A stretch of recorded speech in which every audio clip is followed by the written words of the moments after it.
Will here with another Customers Who Click episode. Today's guest is John Preston from SuperstarBots, here to talk about chatbots. Now, as a marketer, I feel like chatbots kind of exploded into being about 3-4 years ago. Some pretty big names like Manychat and Chatfuel have built great businesses off the back of it. And yet, I don't really feel like chatbots have really lived up to the hype so far. They haven't become a mainstream marketing tool. And I think, honestly, part of the reason for that is probably the way they were a bit abused in the early days as effectively spam bots.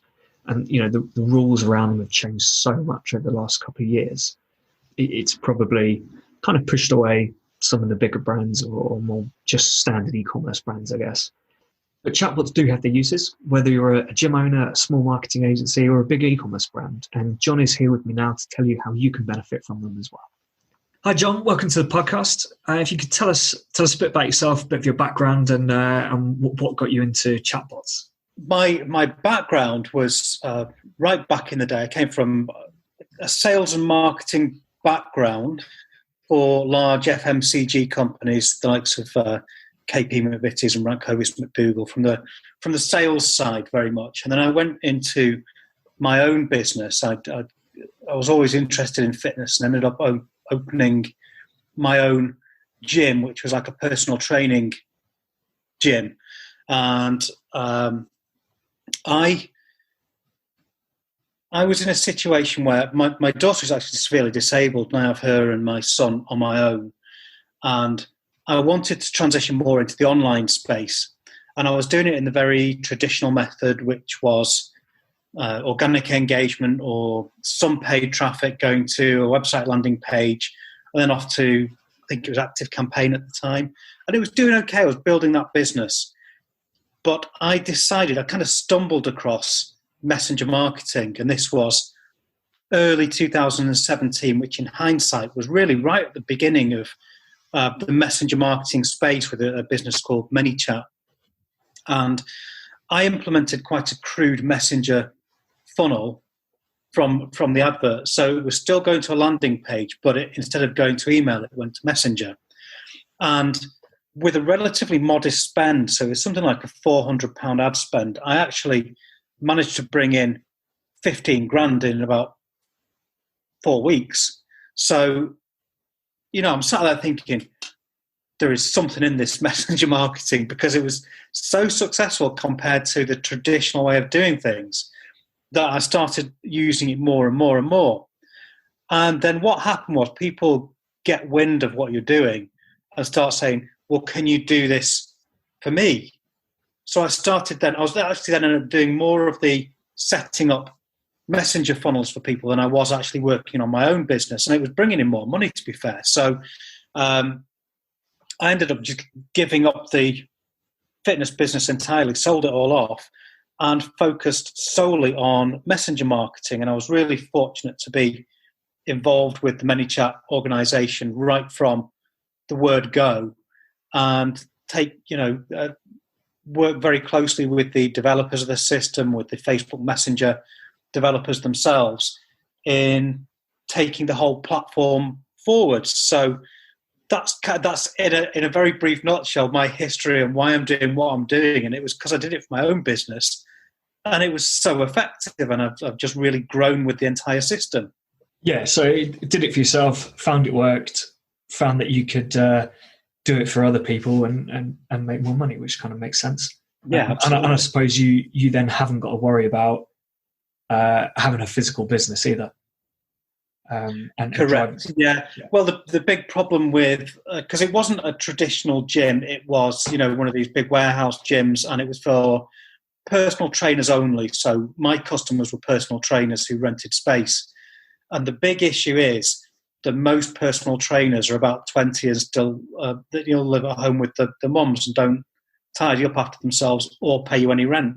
So to be away from that really was a lot of stress and hassle off my shoulders. Yeah, you're not having to worry about your own rent, costs and things. Absolutely. I suppose there's not much cost at all involved in what you do, is there? Until you build up, staff and things like that. Virtually no cost. And as I said, I was looking after my daughter. She's severely disabled.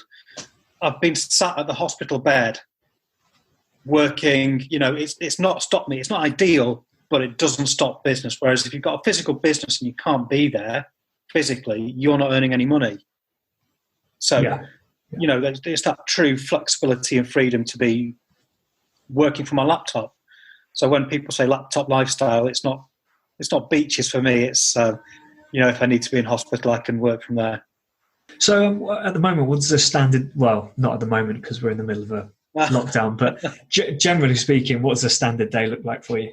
Well, to be fair, a standard day doesn't look much different for me because I'm working from home anyway these days. So I'm usually up really early, 5:30, sorting the children out. And then from 8:30, if we're not in lockdown, I'll try and get some physical activity and I'll try and get a workout done and then be at my desk. And because of the nature of my business, it's not a 9 to 5. So there tends to be 3, 4, 5 meetings with various clients starting in this country or, Australia first thing in the morning, then to UK clients during the day and then US clients towards the evening, interspersed with meetings with the developer team and with actually building some of the systems myself. So it's very varied. It's totally packed out at the moment, and they can be quite long days, but that's really the fact that the demand's so high for it. And usually finish off the last meeting at 8 o'clock at night, so hopefully done by about 8:30. Okay, so but I mean, are you full out? Full on working between those early hours and 8:30, or is it bits here and there? You kind of work as and when you want to work. I work as and when I want to. To be honest, at the moment, I mean, with the COVID-19 situation, we've never been busier. It's absolutely flying. So it is really full days at the moment. But generally, I can go out for lunch with my girlfriend if I want to, or, take a few hours here or there. And really, I'm the master of my own diary. I don't need to be anywhere if I want to block time out. Yeah, it's ideal, isn't it? That's what we all want. Yes, it is. Cool. So, do you want to tell us a bit more about chatbots, just generally? I guess I think they're not as common as a lot of us expected them to be.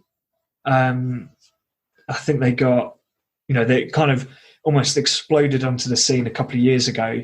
Mm-hmm. And have quietened down quite a lot since. So I'm not sure. I think people are aware of them, but maybe not exactly what you would use them for. So, if you want to give us a bit of an intro, I guess, how would you pitch it to a new business?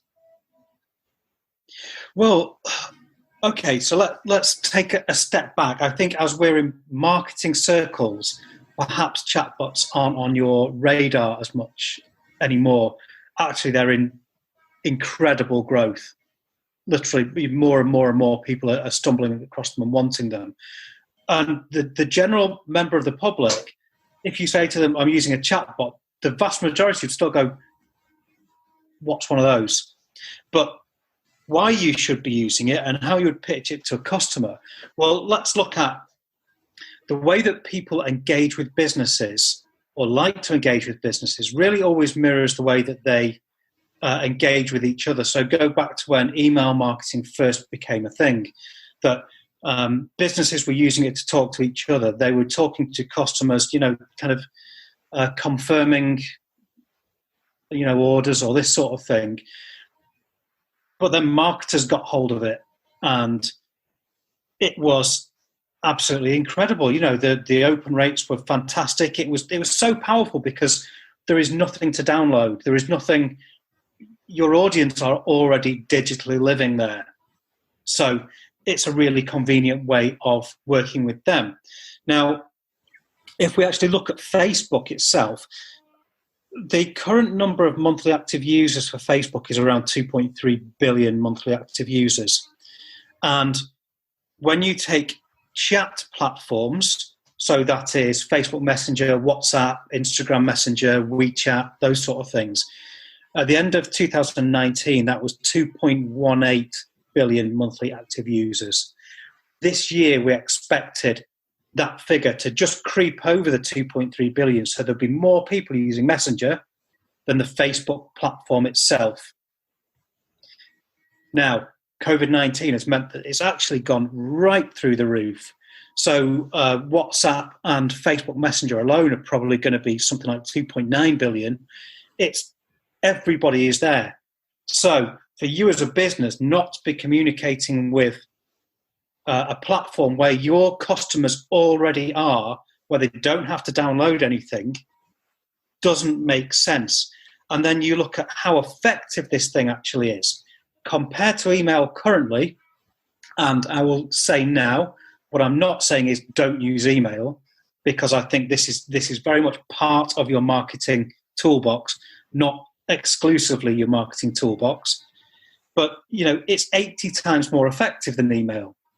Open rates really should be somewhere between 75 to 95 to 100%, and click-through rates should be 60% to 95%. So compare that to a really, a good email list, and the numbers are through the roof. And that's really why you need to take chatbots very, very, very seriously. Yeah, you're right. I mean, I'm a big fan of email. I think it's actually quite undervalued by a lot of people. But yeah, you're right. If you can get, it's a bit like SMS, isn't it? With SMS, you can get probably 90+% open rates. Correct. Really, really high click-through rates. And what we're talking about, when we talk about chatbots, we're talking Facebook Messenger. But chat platforms, we are talking about SMS, we are talking about all these other things. And it's about being omnipresent, because the big problem that you've got is that if you only focus on Facebook Messenger, your list is never your own. And Facebook are notorious for shutting you down and not giving you a chance to do anything about it. They will shut you down without even thinking about it.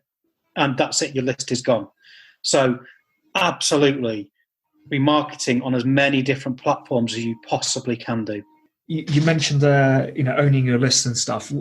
Can you explain what was the rule that Facebook brought in recently? I think it might have been this March, April? Around was it 24 hours or something? Or there is something called the 24-hour rule, and that is from the time that a prospect or a potential customer engages with your messenger system, then your automated system, and it's very specific that it's an app, and the automated part of it has 24 hours in which they can respond in an automated fashion. Once that person then clicks that button and takes an action again, that window opens up again. So you've got 24 hours. You can send them anything you like. Now, that doesn't, you can still get your page shut down if you just, I've got 24 hours, right? I'm going to send you a message every single hour and it's going to be absolute rubbish. You're still going to get shut down because there's going to be loads of complaints. Facebook is all about user experience and it being a good experience. So you've got this 24-hour window generally, and you do need to think about re-engagement strategies outside of that.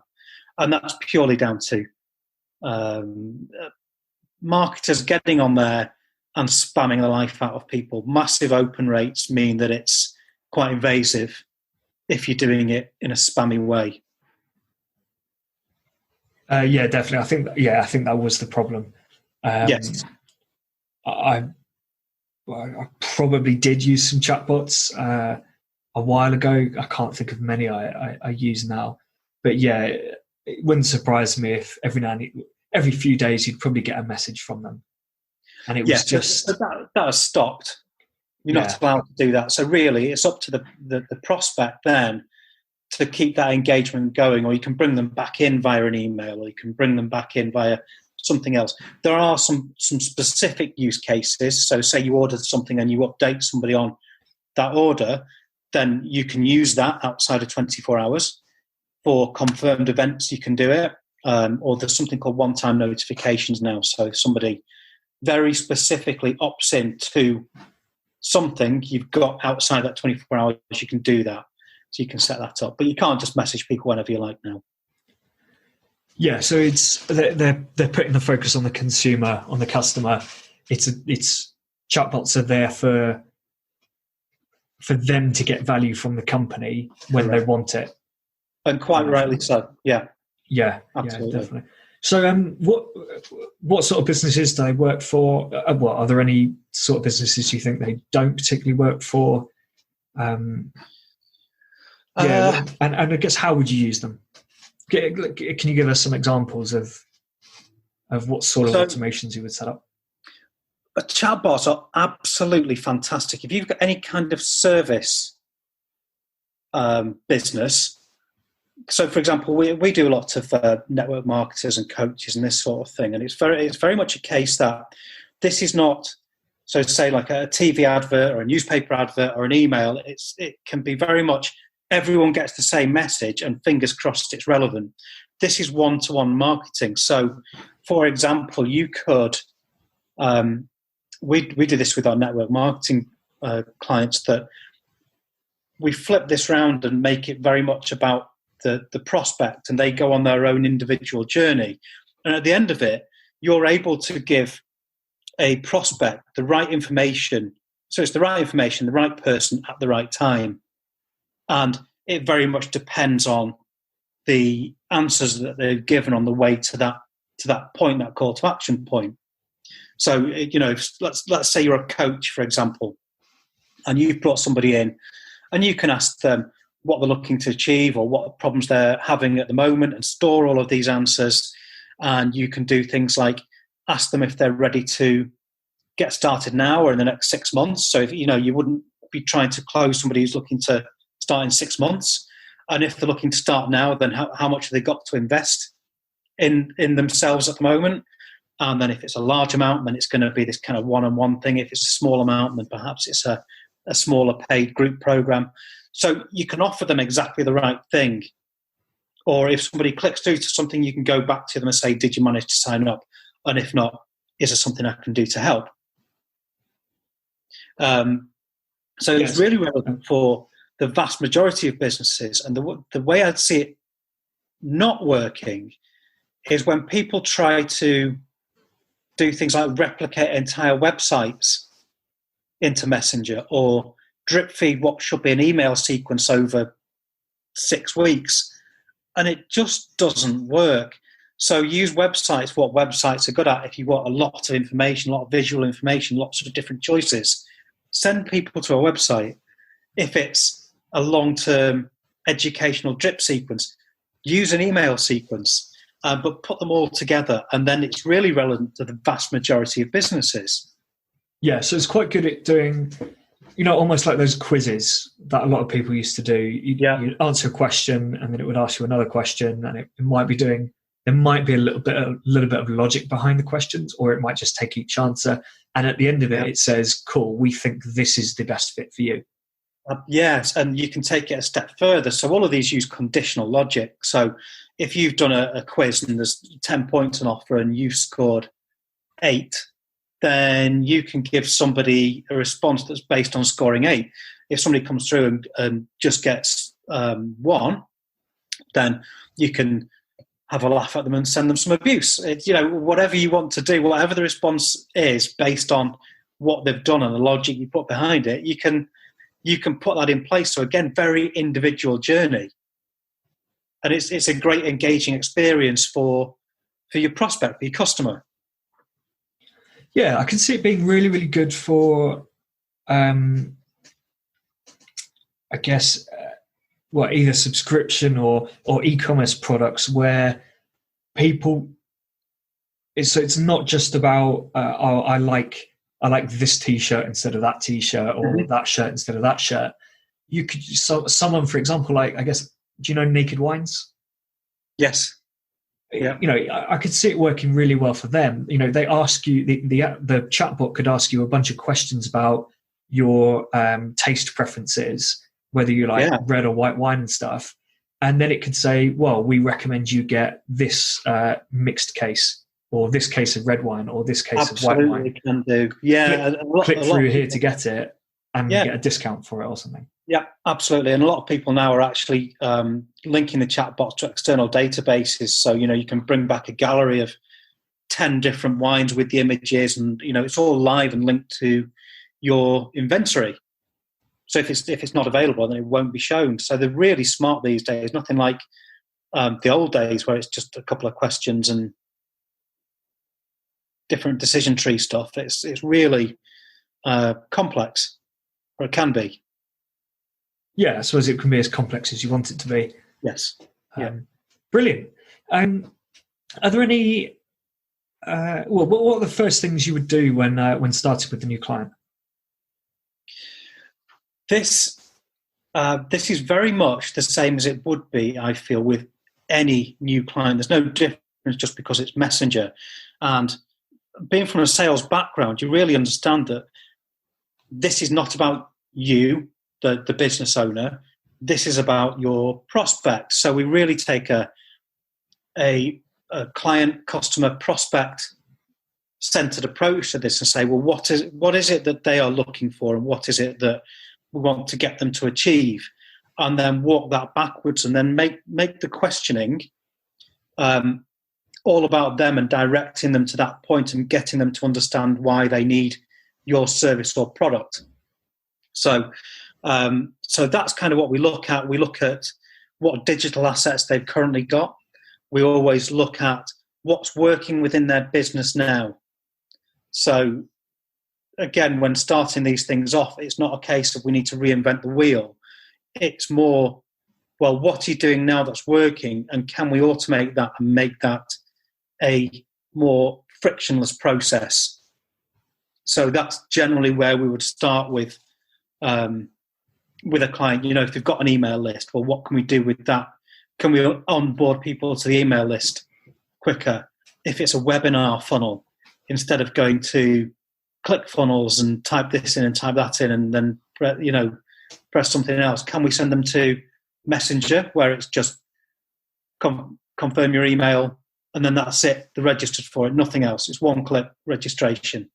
So is there something that you're doing now that we can refine? Yeah, I suppose it makes sense. You're looking for, I want to say quick win. I don't know if that makes it sounds bad, but you're looking at opportunities you can just get on with straight away. Rather, you're not trying to reinvent the wheel with them and come out with some ridiculous, amazing strategy that might be the best thing in the world that's ever happened for that business, but it also might not do anything because it's so brand new to that business. You're taking something that they're already doing and saying, reallocate this resource elsewhere because we can set up a chatbot to just do this for you. Yeah, and you often find that once a business dips the toe in the water and finds out that actually this is more effective, they then want to say, well, what else can we do with it? How else can we put something in place? Can we put frequently asked questions in here? Can we actually add some AI to it so that it frees up our time for customer service? And again, when we talk to a business, say, what is it you want to achieve for the client? From us, the business is our client, so we're going to them and saying, well, what is it that you want to achieve with this? Is it saving time? Is it getting a higher click-through rate? What is it you think this can do for you? Is it saving time? Is it scaling your operations because you've saved the time? Is it making a more effective sales funnel? Yeah, so looking into other areas of the business where it's having an impact, not just trying to generate sales. Correct. Yeah, absolutely. Yeah. One thing I would say that chatbots are not great for, especially if you're talking about something which is coaching or is service-based or is there still needs to be some human contact. So don't always just try and close somebody with a chatbot because that doesn't work. Use it to pre-qualify and warm up a prospect and then hand them over to you at a point where a conversation is the right thing to do. Rather, don't try and close it there and then, because quite often, people should still be having personal conversations rather than just trying to automate it and, I don't have to have anything to do with my customers anymore. That's a really bad way of doing things. But if you use it to just make sure you're speaking to the right people at the right time, then you're onto a winning strategy with this. Yeah, you're kind of nurturing leads a bit, qualifying them, and then you're working out who you actually want to talk to. Correct. Yeah. It could be a case of which of these people do I want to speak to and work with directly, and which ones are more suitable for this, more like a subscription product that I've got that can just get them started and put them in a better position, and then maybe down the line they'll be ready to work one-to-one or whatever. Yes, yeah. One of our systems we actually call, it's a DIVA system, so it stands for Digital Virtual Assistant, and it really is there to, people say, I want to go digital because I'm going to have all this time freedom, and then they're working 20 hours a day to achieve time freedom. It doesn't make a lot of sense. If you can automate some of those processes or hand some of those off to an automation, then that's giving you that time to actually work on the stuff that you're good at, that you got into this for in the first place. Yeah. So are there any common myths or misconceptions about chatbots? I think we've kind of covered what the misconception is that, you've got this list who are highly engaged and 90% of them are going to open it. I can just send them a message whenever I like.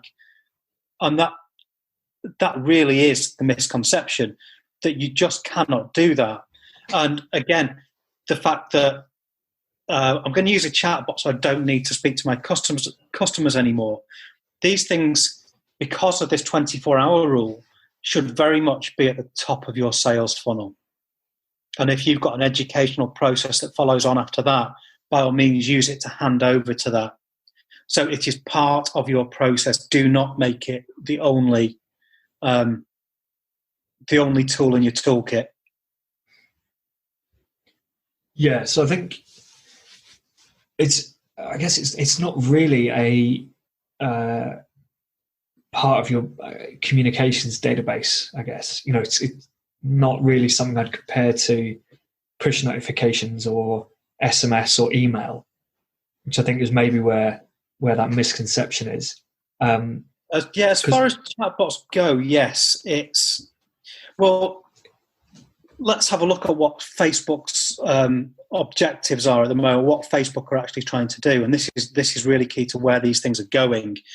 And Facebook are looking to take Facebook Messenger and WhatsApp and Instagram Direct and put them all into one mega platform, and then have payments in there as well. It's following the Chinese WeChat model, where that's everything. That's business to business, business to customer, person to person, payments, contracts, emails, everything.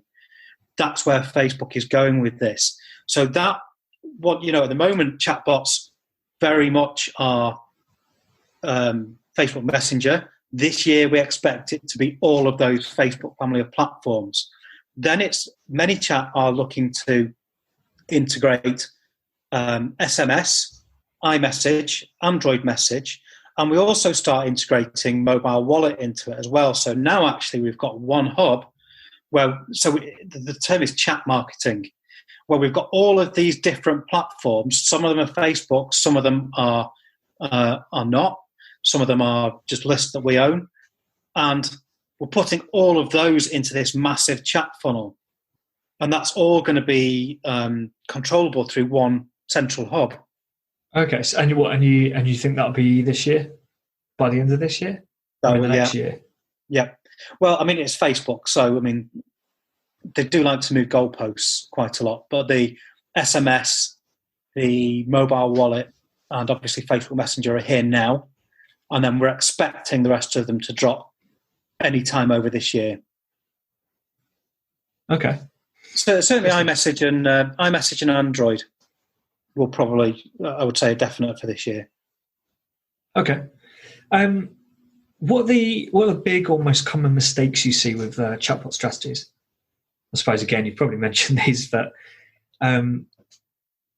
Well, I quite often see people who get into this and they'll go, right, I've started using chatbots.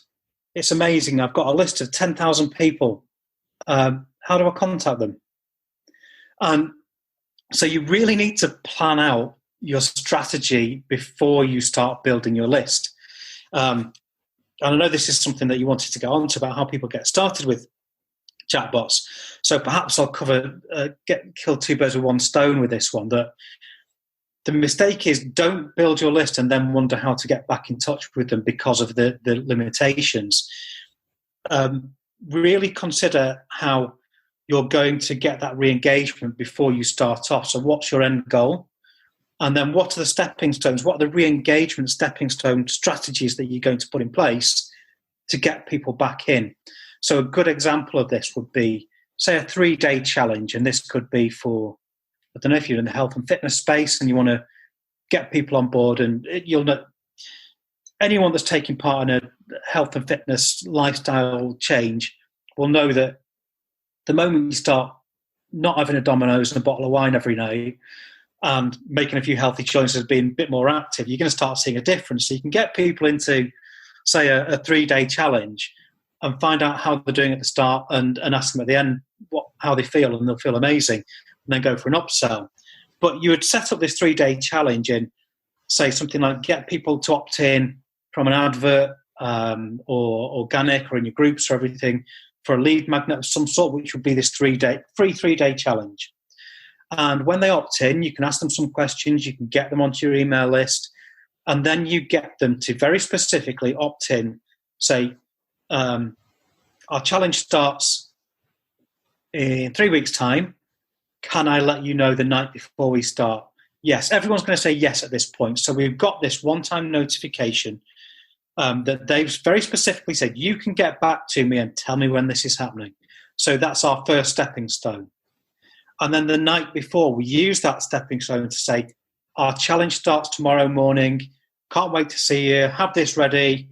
You can tell people to check in, make sure you've joined the Facebook group. So now we're marketing on 3 because we've got their email address, and we're going to be talking to them in a Facebook group, and we're going to be talking to them in Messenger. Next morning, because you've got them to click a button in that first message, your 24-hour window is open. We can send them anything. Day 1, here's your challenge. So you can take them to day 1, 2, and 3 because now they're really engaged with this. And then on day 3, you can go for your upsell to your actual paid product. But it's all about getting those stepping stones in place. We want them to get to the upsell on day 3, and we've got that in mind from the opt-in on day 1 of how we're going to re-engage somebody. Yeah, so it's not, like you said, it's not about building a list and then when you're ready, just sending out an email or a message to them. You have to plan out, from the moment you start running adverts to the chatbot, you have to know the strategy that you're putting in place to make sure you can message them and give them value. Exactly. And even if you don't know what that strategy is, so say, do you know what, I'm going to do a webinar sometime in the next 6 months. You can get people to opt in for your lead magnet. So we're just building a list at this point and say, hey, listen, whilst I've got you, if I do a webinar sometime soon, can I let you know about it? And get them to click yes. You've got that stepping stone that you can use whenever you want to do that. You've got that re-engagement built in, even if you don't know what it is yet. Okay. Yeah. So you mentioned you get people to click on something in that re-engagement, in that one-off message. Yeah. Is it literally a case of if they click something in that message, you're allowed to re-engage them, or do they have to click? Well, I suppose those are the buttons, but they don't have to necessarily send a response to the chatbot, do they? No, if they click a link which takes them elsewhere. Yeah, the system needs to send them a response, a text response, and that means it's an engagement. So a click to an external website would not count as re-engagement. Or if they type something, if they click something, which leads to another message, that is a re-engagement. And as I said before, this only applies to automated parts of the system. If it's you wanted to message somebody back through your Facebook page as a one-to-one message to them, there's no time limit on that. You can just go back to them whenever you like. So this is just the automated side. It's to stop, vast broadcasts to everyone. But if you're talking to somebody one-on-one, you can do that because that's what Facebook wants you to do. Yes, they want one-to-one conversations. Yes. Brilliant. Anything else people should consider when getting started? I would say really just, you should give it a go because it's so easy to set up. The actual platforms to build it on are really straightforward, simple, and intuitive. Drag and drop builders. Test it out. There is nothing to be scared about with these sort of things. So you really, really, really should give it a go and just test it out. Even set up a fake page. You can get Manychat for nothing and just try out some of the free features and get a feel for it.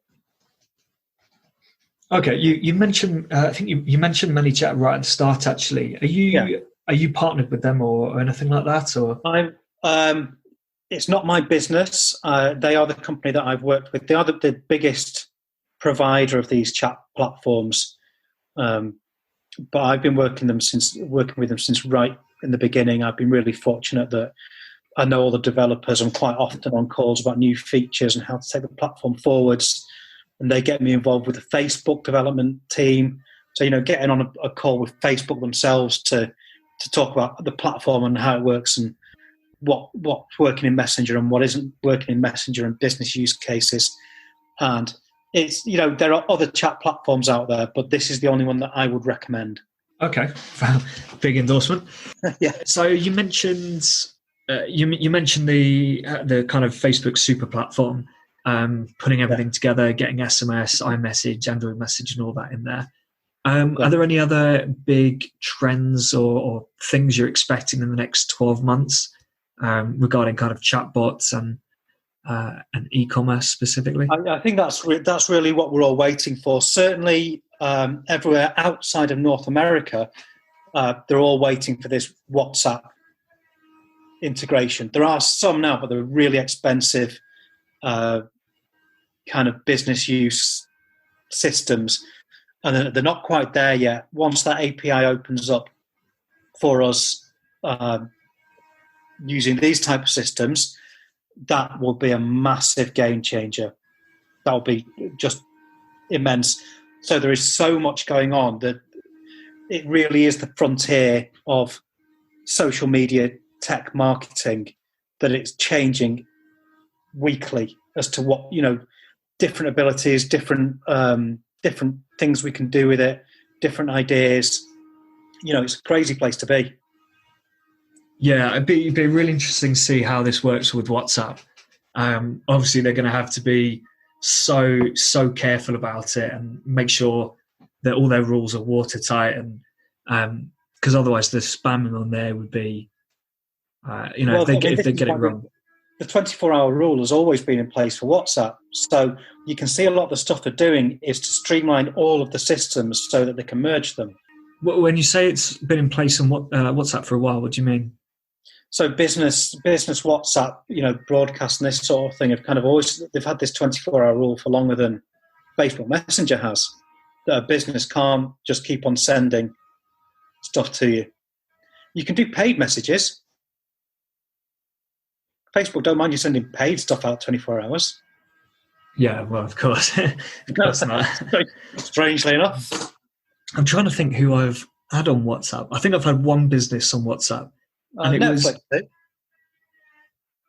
Oh, did I have Netflix as well? Yeah, I might have had Netflix actually. Yeah, but I used to get messages from holiday pirates, right, which are really good for cheap deals for holidays.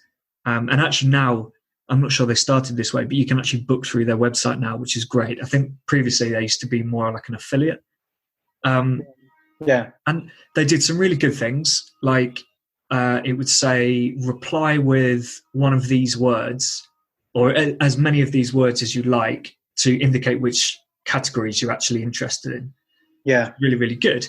But then I found that I was getting kind of 5-6 messages a day from them.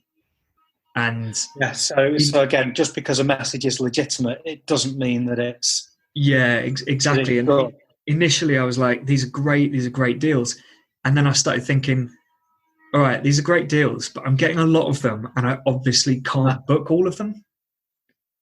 Yeah.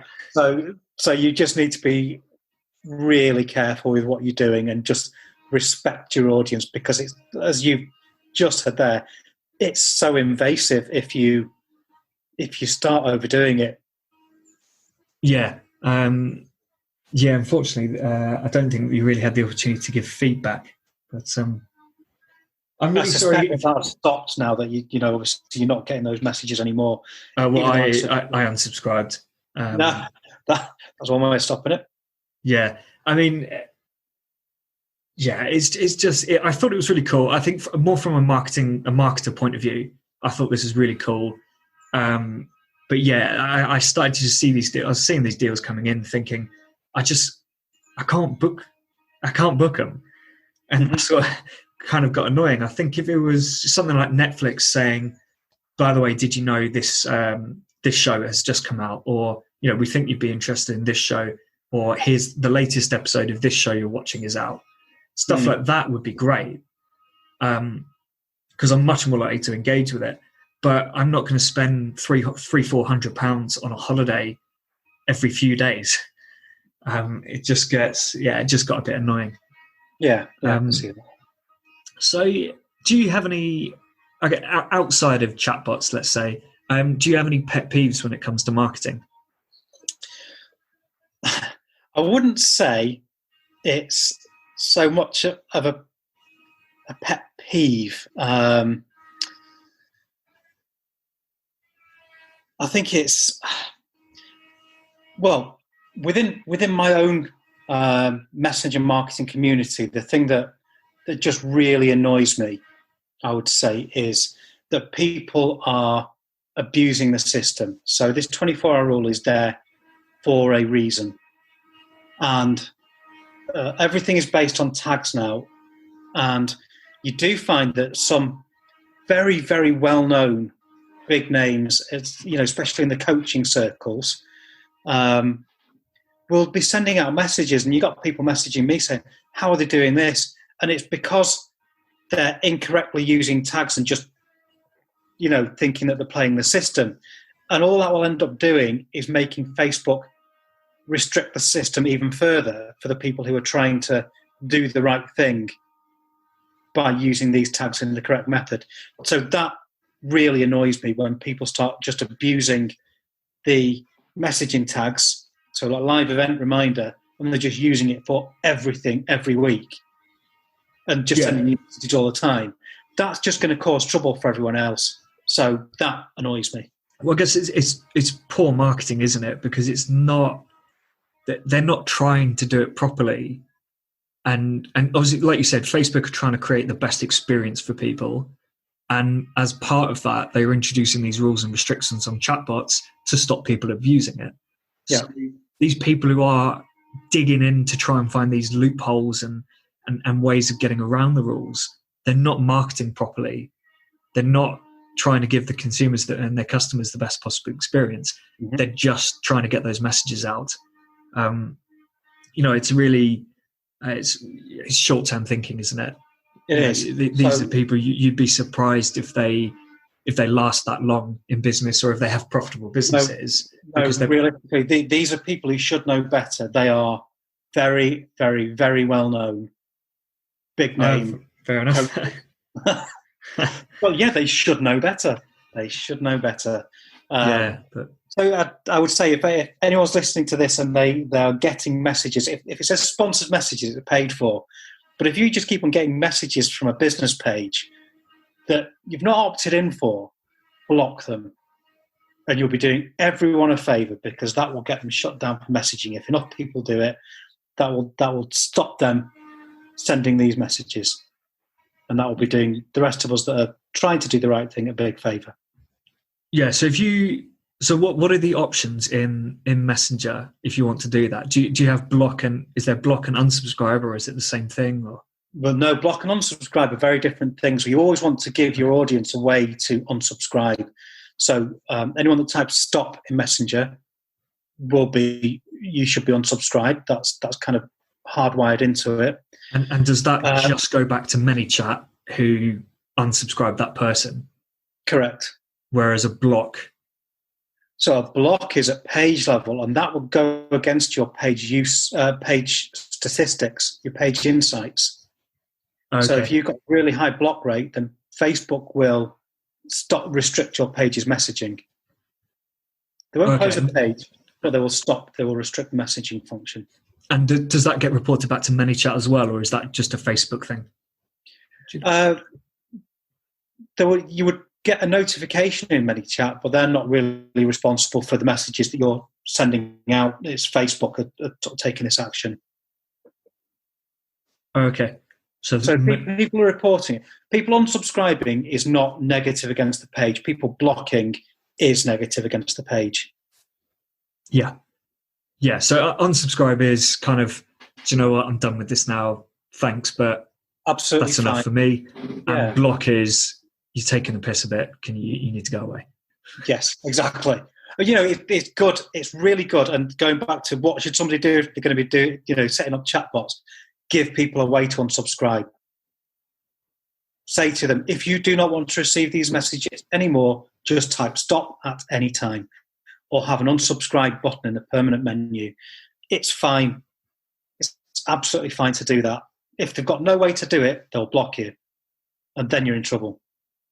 Yeah, but so if someone unsubscribes, you can get them to resubscribe, can't you? So if you put an advert in front of them, or send them an email, for example, you can get them to reactivate. Yeah. If they re-engage with that page, they're automatically resubscribed to it.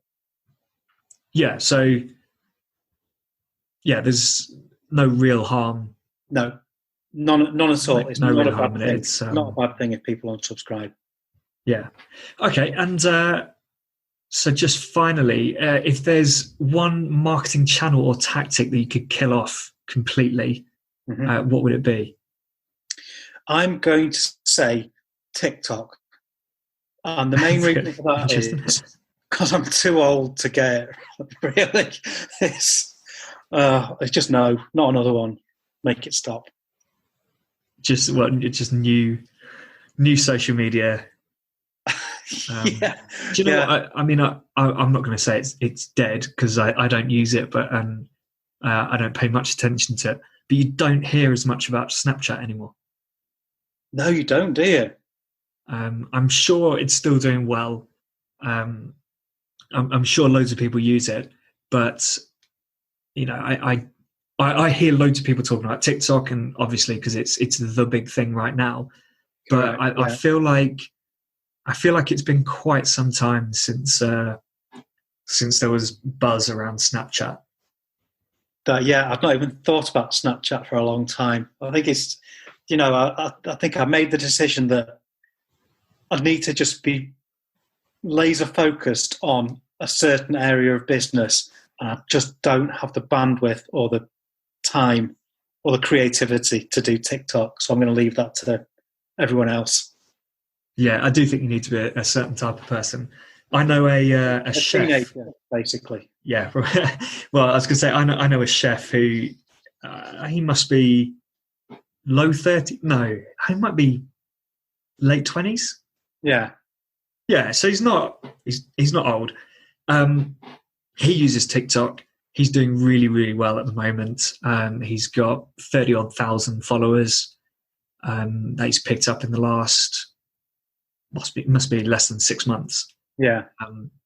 He's doing really well. He's set himself a goal of 100,000 by the end of the year, I think, or 50,000. Can't remember.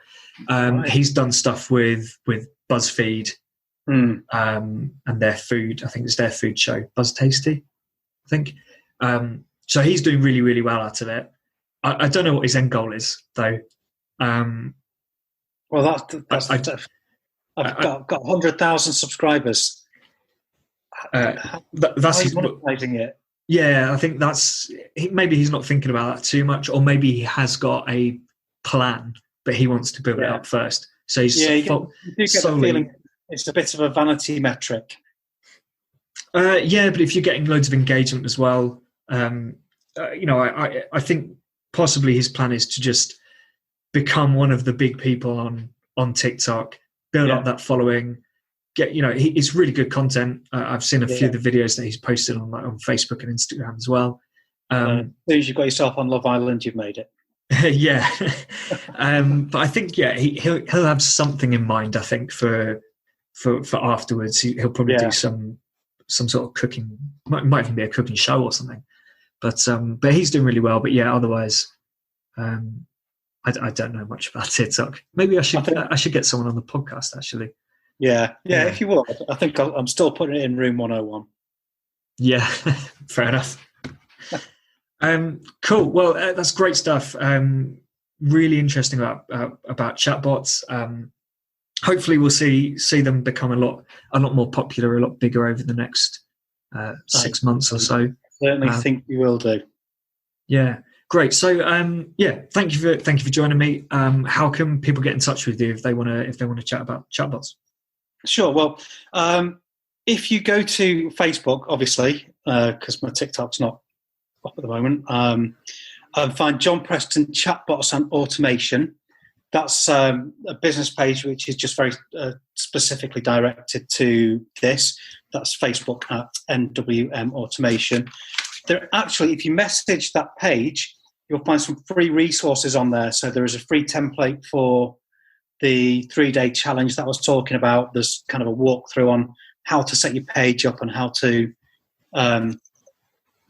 really get started with these things. And there's a full YouTube training session delivered with that PDF. So, and that's all totally free. Just go and jump onto that page, message the page, John Preston Chatbots and Automation, and help yourself to those free resources. Excellent. Sounds great. All right. Cheers, John. Thanks very much. Catch you soon, Will. Bye. So, as we've heard, chatbot and messenger use has exploded over the last couple of months due to the pandemic, and the results you get are incredible. 75 to 95% open rates, 60% plus click-through rates. And when you compare that to an email list, which I'm still a massive fan of, by the way, I'm not saying don't use email instead. The performance is just incredible. It's kind of, the results are probably more similar to SMS, but probably a little less intrusive, really.